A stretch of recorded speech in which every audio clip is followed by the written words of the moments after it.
In March 1888, New York Central engineer Bill McKeon was called to operate a snowplow train on the railroad's Batavia to North Tonawanda branch.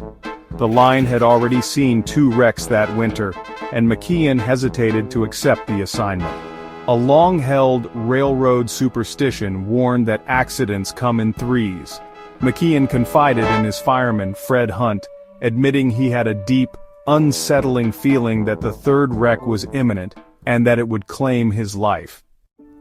Fred Hunt reassured him, saying, "Don't worry, nothing will happen unless your number's up. And if it is, there's nothing you can do to stop it." The next day, McKeon's number was up. As he guided the snowplow down the icy tracks, the train derailed. Just as McKeon reached for his watch to check the time, the engine veered off and plunged into black ash swamp. McKeon died at the throttle. He was buried in the North Tonawanda Cemetery. Hunt survived and continued his work on the New York Central line.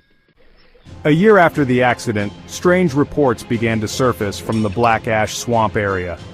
Farmers claimed to see a ghostly figure carrying a lantern near the site of the wreck. Locals soon believed the apparition was the restless spirit of Bill McKeon. The sightings intensified over the next month. One man swore he saw a glowing-eyed creature swinging a lantern.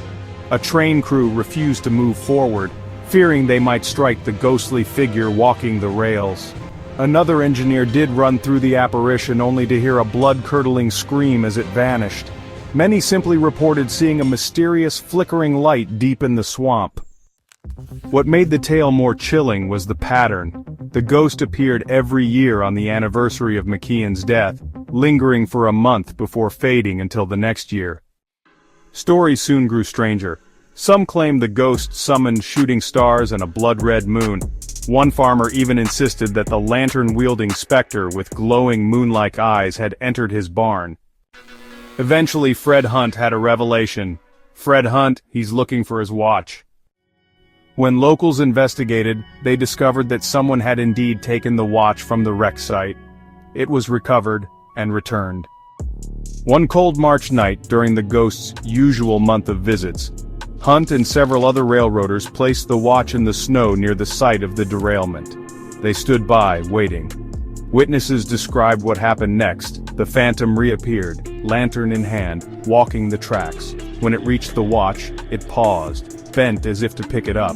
And then the watch shot into the sky like a firework, vanishing into the darkness. The ghost disappeared with it. Neither the lantern bearer nor the watch was ever seen again.